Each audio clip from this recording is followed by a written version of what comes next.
जिस तरह से महाराष्ट्र में doctor Narendra Dabholkar black magic के कानून के लिए आंदोलन किए थे और कानून बना हम्म। भी, लेकिन क्या लगता है कि कानून बनने से अंधविश्वास खत्म हो जाएगा?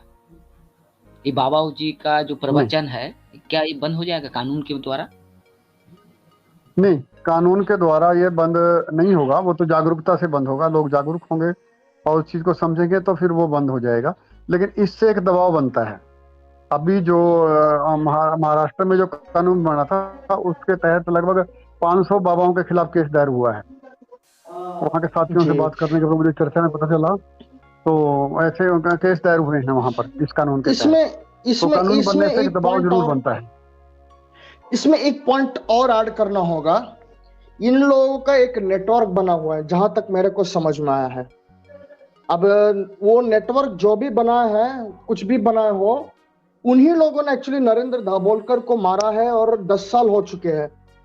इतने साल हो गए और अब तक केस जो है कोर्ट पे अटका हुआ है। ठीक है। तो ऐसे में जरूरी ये भी है कि जो युक्तिवादी है नरेंद्र दाभोलकर जैसे, उनके साथ जस्टिस हो, और तुरंत जो है वो जो भी कल्प्रिट जिसने भी किया या उससे करवाया गया, उनको पकड़ के मतलब सजा दिया जाए कानून के तहत। ये होना चाहिए। लेकिन केस अभी भी अटका हुआ है और वो एक्सटेंड होते जा रहा है दिन ब दिन। तो ये कहीं ना कहीं मतलब ड्रॉबैक भी है इस चीज का, यहाँ पे देखने को आ रहा है, अगर हम कानून की ही बात कर रहे हैं तो। संतोष जी, आप इस पे कुछ बोलना चाहेंगे? हाँ चारवाक जी, ड्रॉबैक है, कानून बना हुआ है। तर्कशील रसलिस जी ने एक कानून की बात कही, the drugs and magic act है हाँ। 1954 का, मतलब आज से लगभग 70-80 साल पहले की कानून है। लेकिन सही मायने देखा जाए, इस कानून का सही तरह से ना सरकार प्रचार प्रसार करती है और ना इस कानून के तहत सही कार्रवाई करती है। अभी भी यदि हम किसी थाने में जाके कंप्लेन करते हैं कि अमुक बाबा के खिलाफ the drug and magic act लागू करिए या the drugs and cosmetic act लागू करिए, तो उल्टा पुलिस पूछने लगती है क्या इसी तरह का कोई कानून है। पता नहीं क्यों, क्योंकि ये यदि पुलिस सही तक को मायने नहीं में पता होता है, ये प्रॉब्लम क्योंकि है। अगर सही मायने में कानून अपना काम करती, कानून को सही ढंग से लागू किया जाता, तो कभी कब का अंधविश्वास खत्म हो जाता।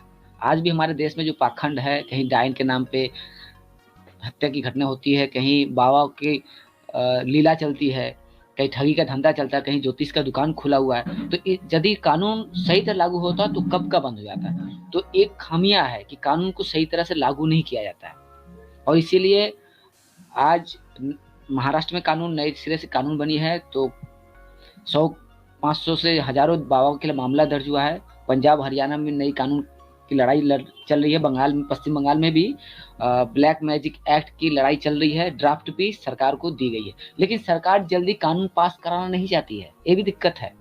तो एक्चुअली तर्कशील सर, ये मैं होगा। समझ रहा हूँ, ये एक तरह का इकोनॉमिक नेटवर्क बनाया हुआ है लगता है लोगों का, जो पॉलिटिक्स को कंट्रोल करना चाहती है। ये चल रहा है नौटंकी, जहां तक मुझे समझ में आ रहा है। और ऐसे ही नेटवर्क ने नरेंद्र दाभोलकर को भी मारा है, क्योंकि जहां तक मैंने पढ़ा है, उनको हमेशा जब भी पाखंड को मतलब डिबंक करते थे, या फिर वो देखते थे कि ये जो मंदिर है राजस्थान में, उसका नाम क्या है, बालाजी मंदिर, जहां पे जाने से भूत प्रेत निकल जाते हैं, तो ऐसे क्लेम्स को वो डिबंक करने की कोशिश करते या करते थे, चैलेंज भी दे चुके हैं। तो ऐसे में उनको बहुत सारी धमकियां आई हैं अलग अलग ग्रुप से, अलग अलग नेटवर्क से, कि देखिए आपके साथ ये हुआ, और बाद में ठीक है उनका असैसिनेट कर दिया इन लोगों ने। बट इससे तो समझ में आता है कि इन लोग का एक अपना प्रचार तंत्र और नेटवर्क है, जो अंदर अंदर काम करता है कंट्रोल करने के लिए लोगों को। तो हमको पब्लिक को ये बताने के साथ साथ कि पाखंड से भी दूर रहो, हमें को ये भी सावधान करना होगा कि ऐसे नेटवर्क को आइडेंटिफाई कैसे किया जाए और उससे कैसे दूर रहा जाए, या उसका जो ताकत है कैसे कम किया जाए, ये समझ में आना चाहिए।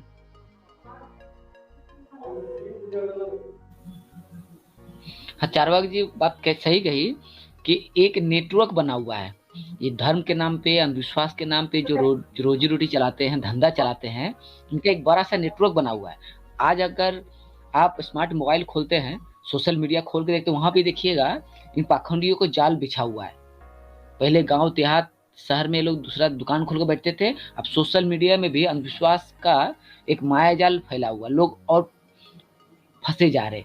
तो क्या सोशल मीडिया में जब इस तरह के भ्रमपूर्ण विज्ञापन दिए जाते हैं, लोग ठगीपूर्ण विज्ञापन, तो इसके खिलाफ सरकार जल्दी कार्रवाई क्यों नहीं करती है? सरकार को तो सब कुछ पता होता है कि देश में क्या क्या हो रहा है, क्या नहीं हो रहा है, और कानून भी है, लेकिन कानून सही तरह लागू नहीं करती है। इसके पीछे राजनीति है, राजनीतिक पार्टियां अपनी तरह राजनीति करती है, सरकार कुछ और सोचती है।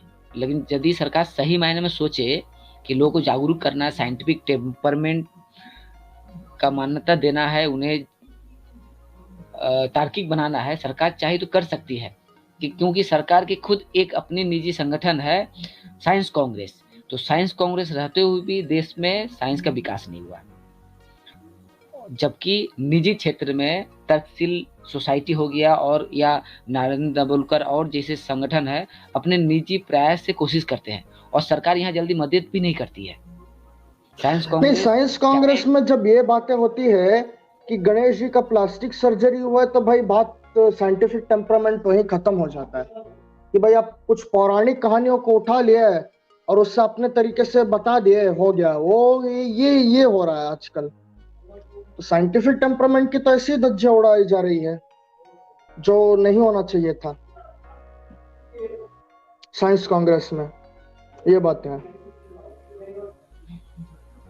नहीं, बात सही है चारावक जी कि साइंस कांग्रेस इतना बड़ा एक सरकारी संगठन है, लेकिन वहां पे वही पौराणिक बातें, पौराणिक कथाएं सुनाई जाती है, और इससे हमारे देश की छवि खराब होती है।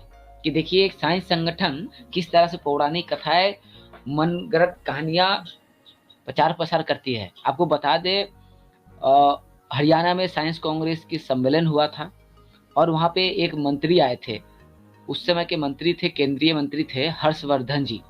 उन्होंने एक पौराणिक कथा सुना दी और जिसका कड़ा विरोध भी हुआ था। हमारे कोलकाता से भी, पश्चिम बंगाल से भी जी विरोध जताया गया, साइंस कांग्रेस को पत्र लिखा गया कि आप जब साइंस कांग्रेस है तो यहाँ पे पौराणिक कथाओं का क्यों गुणगान किया जाता है। तो साइंस कांग्रेस ने जवाब दिया कि नहीं, अब से हम इस तरह के कोई कथा प्रवचन नहीं सुनाएंगे, साइंस का ही विकास करेंगे। तो देखिए अगर विरोध नहीं होता तो साइंस कांग्रेस का क्या दशा होती। मतलब देश में विज्ञान संगठन बहुत सारे हैं, अपने स्तर पे काम करते जा रहे हैं, लेकिन सरकार की ओर से सही तरह से विज्ञान का विकास के लिए कोई सटीक कार्य नहीं किया जाता है। इसलिए आज भी बड़े बड़े टीवी चैनल देखिए प्रवचन चल रहे हैं, ज्योतिषी बैठे रहते हैं, तांत्रिक बैठे रहते हैं, प्रवचन देते रहते हैं और लोग ठगे जाते हैं। करेक्ट। इसमें एक और जानने वाली चीज ये भी है कि ऐसे भी अब कथावाचक की बात आई है ना, कहानियों की, तो एक भागवत पुराण चलता राजस्थान में, कोई जया किशोरी नाम का है, ठीक है। अब उन्होंने क्या बोला है, पीकॉक कभी सेक्स ही नहीं करता, वो बिना सेक्स किए बच्चा पैदा करता है। पीकॉक के जो आंसू है उसको फीमेल औरत पी लेती है और उससे बच्चा पैदा करती है। मतलब वो जो है वो ये बातें होती है और लोग इसको मान भी लेते हैं, लोग ताली भी बजाते हैं और हंसते भी रहते हैं, नाचते भी है इस चीज पे।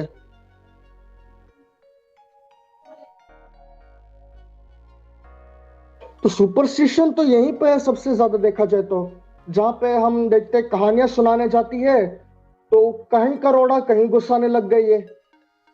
अब ये से लोग बैठ के रिप्रोडक्शन समझाने लग गए, तो ये प्रॉब्लम हो जाता है।